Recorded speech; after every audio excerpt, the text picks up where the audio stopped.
19ನೇ crust chain link cut ಹಿನ್ನೆಲೆ ಕೊಪ್ಪಳದ ಮುನಿರಾಬಾದ್ ತುಂಗಭದ್ರಾ ಜಲಾಶಯಕ್ಕೆ ಬಿಜೆಪಿ ರಾಜ್ಯಾಧ್ಯಕ್ಷ ವಿಜಯೇಂದ್ರ, ವಿರೋಧ ಪಕ್ಷದ ನಾಯಕ ಆರ್ ಅಶೋಕ್, ಮಾಜಿ ಸಿಎಂ ಬಸವರಾಜ ಬೊಮ್ಮಾಯಿ ಸಾಥ್. ಕಟ್ ಆದ ಗೇಟ್ ವೀಕ್ಷಣೆ ಮಾಡಿದ ನಾಯಕರು. ಭೇಟಿ ನೀಡಿ ಮಾಧ್ಯಮಗಳಿಗೆ ಮಾಹಿತಿ ನೀಡಿದ ಬಿವೈ ವಿಜಯೇಂದ್ರ, ಜಲಾಶಯ ಕಲ್ಯಾಣ ಕರ್ನಾಟಕದ ಜೀವನಾಡಿ. 3 ರಾಜ್ಯಗಳಿಗೆ ಅನುಕೂಲವಾಗುವ ಜಲಾಶಯ. ಆಂಧ್ರ, ತೆಲಂಗಾಣ, ಕರ್ನಾಟಕದ ಜೀವನಾಡಿ. 10 ಲಕ್ಷ ಹೆಕ್ಟೇರ್ ಪ್ರದೇಶದಲ್ಲಿ ಭತ್ತ ಬೆಳೆಯಲು ಅನುಕೂಲವಾಗುತ್ತೆ. 2 ವರ್ಷಗಳ ಕಾಲ ಮಳೆ ಕೊರತೆಯಿಂದ ಈ ಭಾಗದಲ್ಲಿ ಬರ ಎದುರಾಗಿದೆ. ರೈತರು ಸಾಕಷ್ಟು ಸಂಕಷ್ಟ ಎದುರಾಗಿದೆ. ಈ ಬಾರಿ ಮಳೆಯಾಗಿ ಸಂತೋಷದಲ್ಲಿ ಇದ್ರು, ಜಲಾಶಯ ಭರ್ತಿಯಾಗಿರುವ ಸಂತೋಷದಲ್ಲಿದ್ರು. 2 ಬೆಳೆ ಬೆಳೆಯಬಹುದು ಎನ್ನುವ ಖುಷಿಯಲ್ಲಿದ್ದರು. ಗೇಟ್ ಕೊಚ್ಚಿ ಹೋಗಿ ರೈತರಿಗೆ ಸಮಸ್ಯೆಯಾಗಿದೆ. ಡಿಕೆಶಿ ಅವರು ನಿನ್ನೆ ಹೇಳಿಕೆ ನೀಡಿದರು. ಅಧಿಕಾರಿಗಳ ನಿರ್ಲಕ್ಷ್ಯದಿಂದ ಈ ಘಟನೆ ನಡೆದಿದೆ ಎನ್ನುವುದು ಗೊತ್ತಿದೆ. ಆದರೆ ಡಿಕೆ ಶಿವಕುಮಾರ್ ಅವರು ಅಧಿಕಾರಿಗಳ ಮೇಲೆ ಹೊಣೆ ಹಾಕಲ್ಲ ಎಂದಿದ್ದರು. ಅವರಿಗೆ ರೈತರ ಹಿತಾಸಕ್ತಿಗಿಂತ ಸಂಪನ್ಮೂಲಗಳ ಬಗ್ಗೆ ಹೆಚ್ಚು ಆಸಕ್ತಿ ಇದೆ. ರಾಜ್ಯ ಸರ್ಕಾರ ಸಂಪೂರ್ಣ ಜವಾಬ್ದಾರಿ ತೆಗೆದುಕೊಳ್ಳಬೇಕು. ರಾಜ್ಯ ಸರ್ಕಾರ ಈ ಹೊಣೆಯನ್ನು ಹೊತ್ತಬೇಕು. 60 ರಿಂದ 70 ಟಿಎಂಸಿ ನೀರು ಹರಿದು ಹೋಗಬೇಕು. ಇದರಿಂದ ರೈತರಿಗೆ ಸಾಕಷ್ಟು ಸಂಕಷ್ಟ ಎದುರಾಗಲಿದೆ. 1 ವರ್ಷದಿಂದ ಚೀಫ್ ಇಂಜಿನಿಯರ್ ನೇಮಕ ಆಗಿಲ್ಲ. ನೇಮಕ ಮಾಡಬೇಕು. ರೈತರಿಗೆ 50,000 ಪರಿಹಾರ ಕೊಡಬೇಕು. ಈ ರೀತಿ ರಾಜ್ಯ ಸರ್ಕಾರ ಹೊಣೆಗಾರಿಕೆಯಿಂದ ಜಾರಿಕೊಳ್ಳುವುದು ಸರಿಯಲ್ಲ. ವಿಜಯೇಂದ್ರ ಸರ್ಕಾರಕ್ಕೆ ಒತ್ತಾಯ. ಮಾಜಿ ಸಿಎಂ ಬಸವರಾಜ ಬೊಮ್ಮಾಯಿ ಹೇಳಿಕೆ, ನನಗೆ ಎಲ್ಲಾ ಮಾಹಿತಿ ಇದೆ, ಹಾಗಾಗಿ ಅಧಿಕಾರಿಗಳ ಬಳಿ ಸಭೆ ಮಾಡುವೆ. ಸಭೆ ನಂತರ ಎಲ್ಲ ಮಾಹಿತಿ ನೀಡುವೆ ಎಂದ ಬೊಮ್ಮಾಯಿ. ತುಂಗಭದ್ರಾ ಜಲಾಶಯ ನಮ್ಮ ಈ ಕಲ್ಯಾಣ ಕರ್ನಾಟಕದ ಜೀವನಾಡಿ. ಕರ್ನಾಟಕ ಪಕ್ಕದ ಆಂಧ್ರ ಪ್ರದೇಶ ಮತ್ತು ತೆಲಂಗಾಣ 3 ರಾಜ್ಯಗಳ ರೈತರಿಗೂ ಕೂಡ ಅನುಕೂಲ ಆಗ್ತಕ್ಕಂಥ ಈ ಜಲಾಶಯ, ವಿಶೇಷವಾಗಿ ನಮ್ಮ ಕರ್ನಾಟಕದಲ್ಲಿ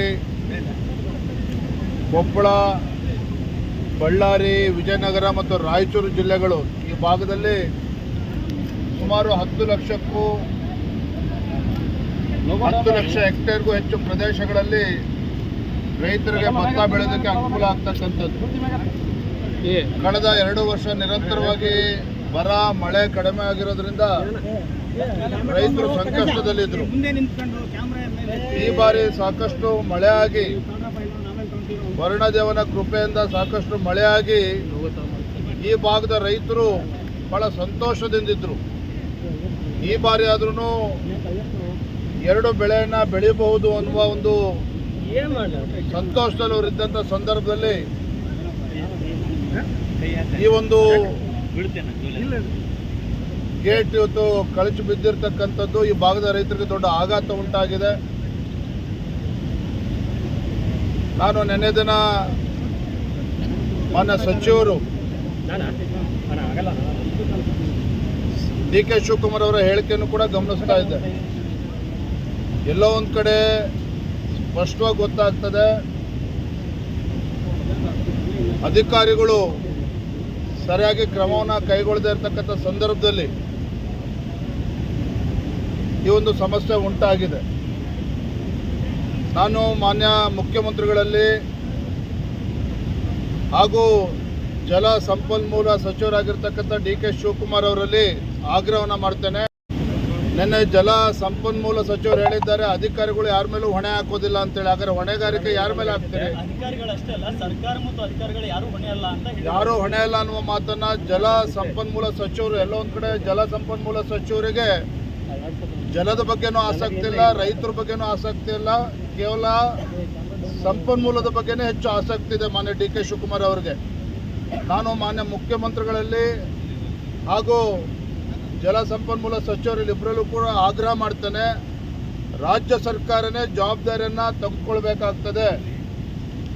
ಈ ಭಾಗದ ರೈತರಿಗೆ ಇವತ್ತೇನೋ ಸಂಕಷ್ಟ ಉಂಟಾಗಿದೆ. 2 ಬೆಳೆಯನ್ನು ಬೆಳಿಬೋದು ಅಂತಕ್ಕಂಥ ಉತ್ಸಾಹದಲ್ಲಿದ್ದಂಥ ರೈತರಿಗೆ ಇವತ್ತು ಗಾಯದ ಮೇಲೆ ಬರೆ ಎಳೆದಂತಾಗಿದೆ.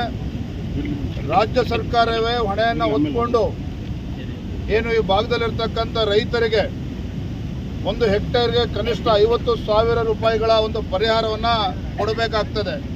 ಯಾಕೆಂತ ಹೇಳಿದ್ರೆ ಪ್ರತಿನಿತ್ಯ 98,000 ಕ್ಯೂಸೆಕ್ಸ್ ಇವತ್ತು ನೀರು ಹರಿದು ಹೋಗ್ತಾ ಇರ್ತಕ್ಕಂಥ ಸಂದರ್ಭದಲ್ಲಿ ನೀವು ಗೇಟ್ ರಿಪೇರಿ ಮಾಡಬೇಕು ಅಂತೇಳಿ ಸುಮಾರು 60 ರಿಂದ 70 TMC ನೀರನ್ನು ಇವತ್ತು ನದಿಗೆ ಹರಿಸ್ತಕ್ಕಂಥ ಕೆಲಸ ಆಗಬೇಕಾಗಿದೆ. ಆದರೆ ಒಟ್ಟಾರೆಯಾಗಿ ಈ ಭಾಗದ ರೈತರಿಗೆ ಇವತ್ತು ಅನಾನುಕೂಲ ಏನು ಆಗ್ತಾ ಇದೆ. ಇದರಿಂದ ಇದು ರಾಜ್ಯ ಸರ್ಕಾರದ ಹೊಣೆಗೇಡಿತನದಿಂದ ಆಗಿರ್ತಕ್ಕಂಥದ್ದು. ತಮಗೆ ಗೊತ್ತಿದೆ, ಮಾನ್ಯ ಡಿ ಕೆ ಶಿವಕುಮಾರ್ ಅವರು ಕೇಳೋದಕ್ಕೆ ಇಚ್ಛಪಡ್ತೇನೆ. ಕಳೆದ 1 ವರ್ಷದಿಂದ ಈ ಭಾಗದಲ್ಲಿರ್ತಕ್ಕಂಥ ಚೀಫ್ ಇಂಜಿನಿಯರ್ ಅಪಾಯಿಂಟ್ಮೆಂಟ್ ಕೂಡ ಆಗಿಲ್ಲ. ಚೀಫ್ ಇಂಜಿನಿಯರ್ ಕೂಡ 1 ವರ್ಷದಿಂದ ಅಪಾಯಿಂಟ್ಮೆಂಟ್ ಆಗಿಲ್ಲ ಅಂತ ಹೇಳಿದ್ರೆ ಯಾತಕ್ಕೋಸ್ಕರ ಅಪಾಯಿಂಟ್ಮೆಂಟ್ ಆಗಿಲ್ಲ? ಈ ಭಾಗದ ಜನ ಮತ್ತು ಅಧಿಕಾರಿಗಳು ಎಲ್ಲರೂ ಬೇರೆ ಬೇರೆ ವಿಚಾರಗಳನ್ನು ಮಾತನಾಡ್ತಾ ಇದ್ದಾರೆ. ನಾವು ಉಲ್ಲೇಖ ಮಾಡೋದಕ್ಕೆ ಹೋಗೋದಿಲ್ಲ. ಆದರೆ ಒಂದಂತೂ ಸ್ಪಷ್ಟ, ಈ ಒಂದು ದುರ್ಘಟನೆ ಇವತ್ತೇನು ನಡೆದಿದೆ ಇದರಿಂದ ರೈತರಿಗೆ ಇವತ್ತು ಅನಾನುಕೂಲ ಏನಾಗ್ತಾ ಇದೆ. ಹೆಕ್ಟರ್ಗೆ ಕನಿಷ್ಠ 50,000 ರೂಪಾಯಿನ ಒಂದು ಪರಿಹಾರವನ್ನು ರಾಜ್ಯ ಸರ್ಕಾರ ಕೊಡಬೇಕಾಗ್ತದೆ ಮುಂದಿನ ದಿನಗಳಲ್ಲಿ. ಅದನ್ನು ಮಾಡೋದ್ರ ಮುಖೇನ ಈ ಭಾಗದ ರೈತರಿಗೆ ಇವತ್ತು ಸ್ಪಂದನೆ ಮಾಡಬೇಕು ಅನ್ನೋ ಆಗ್ರಹವನ್ನು ನಾನು ಈ ಸಂದರ್ಭದಲ್ಲಿ ನಾನು ಮಾಡ್ತಾ ಇದ್ದೇನೆ.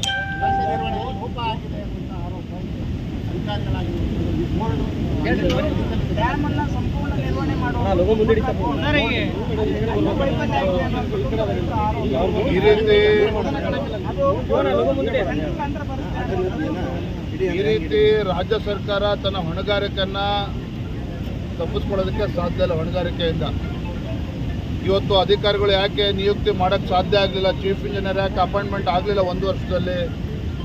ಇವತ್ತು ತಜ್ಞರು ಏನೇನು ಸಲಹೆಗಳನ್ನು ಕೊಟ್ಟಿದ್ರು ಅದನ್ನು ಯಾಕೆ ರಾಜ್ಯ ಸರ್ಕಾರ ಅನುಷ್ಠಾನ ಮಾಡೋದಕ್ಕೆ ಸಾಧ್ಯ ಆಗಲಿಲ್ಲ? ಈ ರೀತಿ ನಾನಾ ರೀತಿ ಪ್ರಶ್ನೆಗಳು ಉದ್ಭವ ಆಗಿರ್ತಕ್ಕಂಥದ್ದು. ಈಗ ಆರೋಪ ಮಾಡೋದ್ರ ಬದಲಾಗಿ ರಾಜ್ಯ ಸರ್ಕಾರ ಇದನ್ನು ಸಂಪೂರ್ಣ ಹೊಣೆಯನ್ನು ಹೊರಬೇಕಾಗ್ತದೆ. ನಾಗಲೇ ಹೇಳಿದಾಗೆ ಇವತ್ತು ಈ ಭಾಗದ ರೈತರ ಸಂಕಷ್ಟಕ್ಕೆ ಸ್ಪಂದನೆ ಮಾಡಬೇಕಾಗಿರ್ತಕ್ಕಂಥದ್ದು ರಾಜ್ಯ ಸರ್ಕಾರದ ಕರ್ತವ್ಯ ಇದೆ. ಅದು ಆದ್ಯತೆ ಮೇರೆಗೆ ರಾಜ್ಯ ಸರ್ಕಾರ ಮಾನ್ಯ ಮುಖ್ಯಮಂತ್ರಿಗಳು ಡಿ ಕೆ ಶಿವಕುಮಾರ್ ಇದ್ರ ಬಗ್ಗೆ ಗಮನಿಸಬೇಕು. ಜಲಾಶಯ ಇದು ಆಗಿರೋ ಘಟನೆಗೆ ಸಲಹೆ ಕೊಡಲಿ ಅಂತ ಹೇಳಿದ್ರು. ನೋಡಿ, ನಾವಿನ್ನೂ ಈ ರೀತಿ ಮನಬಂದಂತೆ ಮಾತನಾಡ್ತಕ್ಕಂಥದ್ದು ಒಬ್ಬ ಸಚಿವರಿಗೆ ಶೋಭೆ ತರ್ತಕ್ಕಂಥದ್ದಲ್ಲ. ನಾವಾಗಲಿ ಮಾನ್ಯ ಮಾಜಿ ಮುಖ್ಯಮಂತ್ರಿಗಳಿರ್ತಕ್ಕಂಥ ಬಸವರಾಜ ಬೊಮ್ಮಾಯಿಜಿ ಅವರಾಗಲಿ ವಿರೋಧ ಪಕ್ಷದ ನಾಯಕರು ಬಂದಿರತಕ್ಕಂಥ ರಾಜಕೀಯ ಮಾಡೋದಕ್ಕಲ್ಲ. ಇವತ್ತು ನೀವೇನು ಈ ಸರ್ಕಾರದಿಂದ ಕೆಲವು ಲೋಪದೋಷಗಳು ಆಗಿದೆ ಅದನ್ನೆಲ್ಲ ಬದಿಗಿಟ್ಟು ನಾವು ರಾಜಕಾರಣ ಮಾಡೋದಿಲ್ಲ. ಇದರಲ್ಲಿ ನಮ್ಮ ಆಸಕ್ತಿ ಇರ್ತಕ್ಕಂಥದ್ದು ರೈತರು ಇವತ್ತೇನು ಸಂಕಷ್ಟದಲ್ಲಿ ಸಿಲುಕಿ ಹಾಕಿಕೊಂಡಿದ್ದಾರೆ. ರೈತರ ಒಂದು ಸಹಾಯಕ್ಕೆ ರಾಜ್ಯ ಸರ್ಕಾರ ಬರಬೇಕು. ಇದು ಮಾತ್ರ ನಮ್ಮ ಒತ್ತಾಯ. ನಾವು ಯಾರ ಮೇಲೂ ಆರೋಪವನ್ನು ಮಾಡ್ತಾ ಇಲ್ಲ. ಸಲಹೆಗಳನ್ನು ಕೊಡಲಿ ಅವರು, ಆರೋಪ ಮಾಡಬಾರದು, ಸಲಹೆಗಳನ್ನು ಕೊಡಬೇಕು ಈ ವಿಷಯದಲ್ಲಿ. ಅದಕ್ಕೆ ವಿರೋಧ ಪಕ್ಷದ ನಾಯಕರು ಬೊಮ್ಮಾಯಿಯವರೆಲ್ಲ ಬಂದಿರತಕ್ಕಂಥದ್ದು. ಅಧಿಕಾರಿಗಳು ಸಭೆನೂ ಕೂಡ ಕರೆದಿದೆ. ಅಧಿಕಾರಿಗಳು ಚರ್ಚೆ ಮಾಡಿ ಏನು ಸಲಹೆಗಳನ್ನು ಕೊಡಬೇಕು ಸಲಹೆಗಳನ್ನು ಅವ್ರು ಕೊಡ್ತಾರೆ. ನಾನೊಬ್ಬ ರಾಜ್ಯದ ಅಧ್ಯಕ್ಷಗೆ ನಾನು ಆಗ್ರಹವನ್ನು ಮಾಡ್ತಕ್ಕಂಥದ್ದು, ರಾಜ್ಯ ಸರ್ಕಾರಕ್ಕೆ ಒತ್ತಾಯವನ್ನು ಮಾಡ್ತಕ್ಕಂಥದ್ದು, ಈ ಭಾಗದ ರೈತರ ಸಂಕಷ್ಟಕ್ಕೆ ರಾಜ್ಯ ಸರ್ಕಾರನೇ ಹೊಣೆಯನ್ನು ಹೊತ್ಕೋಬೇಕಾಗ್ತದೆ. ಕನಿಷ್ಠ 50,000 ಒಂದು ಹೆಕ್ಟೇರ್ಗೆ ಪರಿಹಾರ ನೀಡಬೇಕು ಮುಂದಿನ